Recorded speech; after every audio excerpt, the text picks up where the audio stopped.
Once upon a time, there was a boy named John who lived in a village. He lived with his mother, Elizabeth. His father had passed away 3 years ago. Life had been tough for them ever since. Elizabeth worked as a cook in a big house. She worked for many hours. The pay wasn't much either. The owner piled a lot of work on her and didn't speak nicely. But Elizabeth never said a word. It was better than nothing. Meanwhile, John worked at the local grocery store. The owner wasn't mean, but he didn't pay much. Both mother and son were incredibly hardworking. John loved his mother very much. John wished he could find a better job to ease his mother's burdens. But it always seemed out of reach. Seeing Elizabeth work so hard made him sad. He just wanted to make things easier for her. One morning, Elizabeth got up and went into the kitchen. She filled a pot with water, added 3 teaspoons of tea leaves, 4 teaspoons of sugar, and 1/4 cup of milk, then stirred it well. John! Please get up! Time is very short, she called. John quickly got up and rushed to the bathroom. Meanwhile, Elizabeth put a pan on the stove and added a little oil. She toasted some bread on both sides until it was golden. Then she placed the breakfast on the kitchen floor. John came into the kitchen, and they both sat down and had a quick breakfast together. After breakfast, John said goodbye and left for the shop.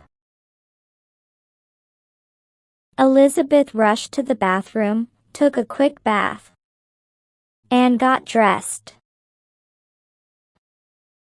She locked up the house and headed towards the big house where she worked. She reached the big house, and the watchman opened the gate. Elizabeth hurried into the kitchen. Preparing breakfast, she made tea, boiled eggs,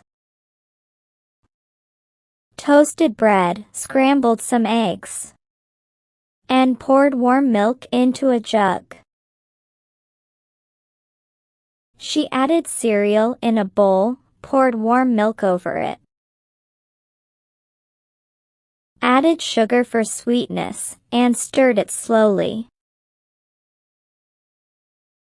Then she made fresh pomegranate juice and poured it into a jug.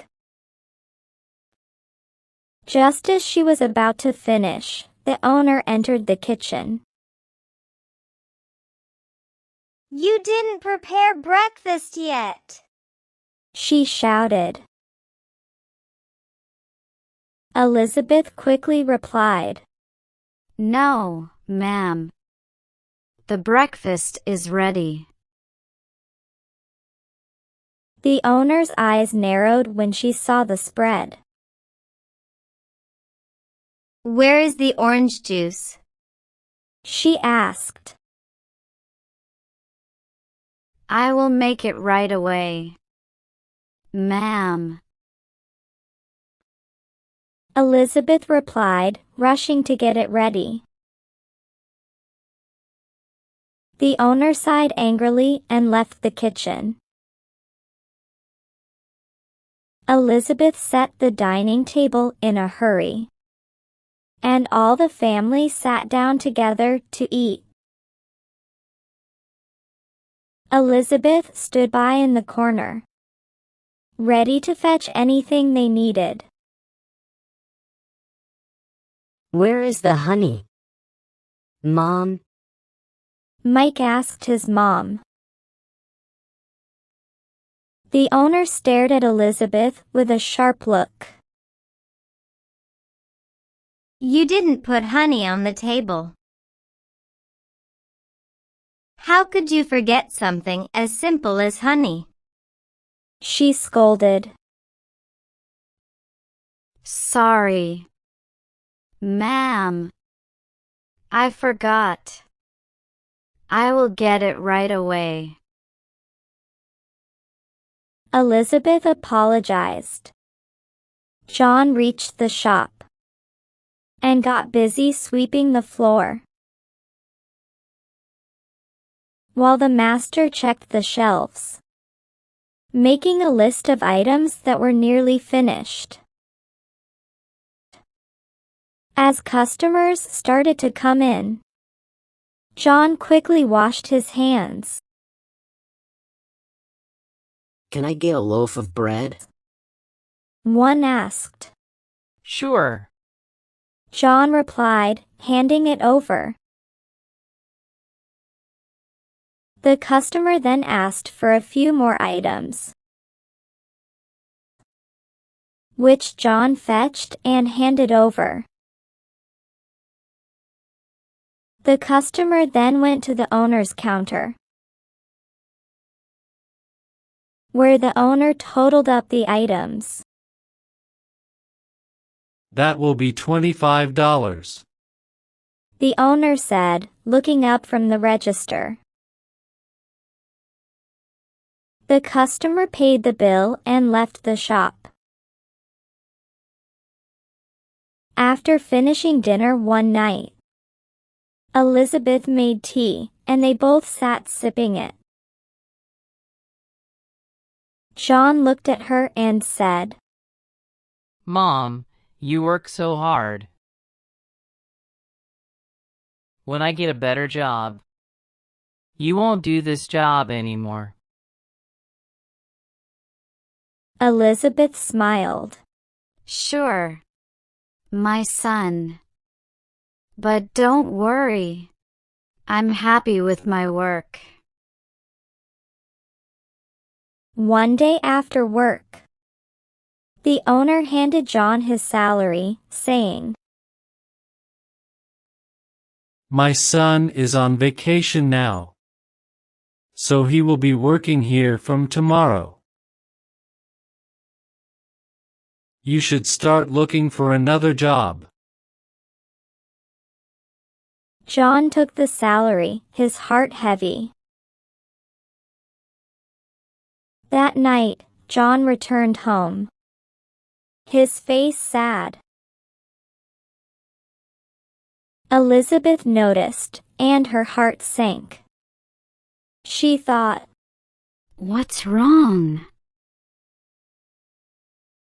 After dinner, Elizabeth asked, What happened, my dear? John sighed and replied, My job is finished.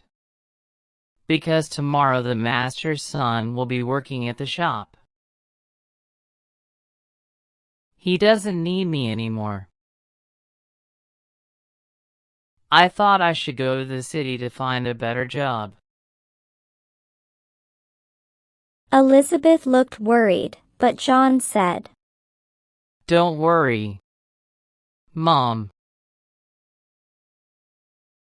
My friend Robert is in the city. I can stay with him. I think I should go tomorrow morning. When I get a job, we will all move to the city. Elizabeth smiled. Okay, my son. The next morning, John quickly finished his breakfast and packed his things and set out for the city. John was walking through the streets of the town. He had spent his last coin, and all that remained in his pocket was a piece of dry bread. As he passed by an eating house, he saw several people sitting around the fire, eating and drinking. On the fire, there was a large cooking pot, full of meatballs, giving out a delicious smell that would make John's mouth water.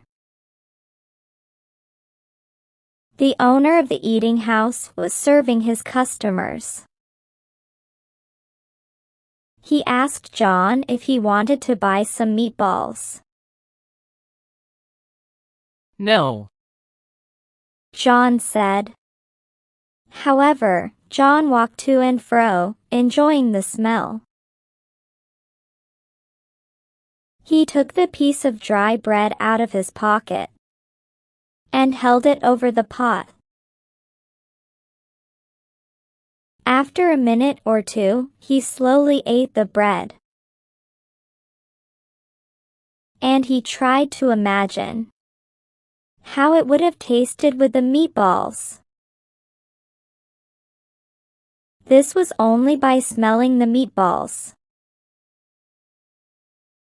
The eating house keeper got angry when he saw John doing this. The eating house keeper shouted, "How dare you steal my food smell? I will take you to the judge if you don't pay me right now." John said. I didn't mean to. Sir, I was just hungry. And the smell, it was so tempting. The eating house keeper shouted, You think you can take what isn't yours? Either pay me, or I'm taking you to the judge. John begged. Please, sir. He pleaded, fighting back tears. I don't have any money. I swear. I didn't mean to. The eating house keeper said. No excuses. He took hold of his arms roughly and hurried him to the magistrate's court. The eating house keeper complained. This boy came into my eating house and ate his bread with the smell of the meatballs, which were being cooked in the pot. He must be forced to pay me. The judge said to John, Do you have anything to say? I am a poor. I cannot pay him as he wants. Please, let me go. replied John. Don't worry. I will pay him. Said the judge. The judge took 2 coins from his pocket, put them between his hands, and shook them together backwards and forwards, near the eating house keeper's ear. Can you hear anything? he asked. Yes, sir. I can hear the coins shaking together. He asked. But why are you doing this? The eating house keeper asked. The judge said, The sound of money is a fair payment for the smell of meatballs. Now let him go. After the judge's decision, the eating house keeper's face turned red with anger and embarrassment. He couldn't believe what had just happened. John thanked the judge and left. Moral: kindness and compassion are more valuable than wealth.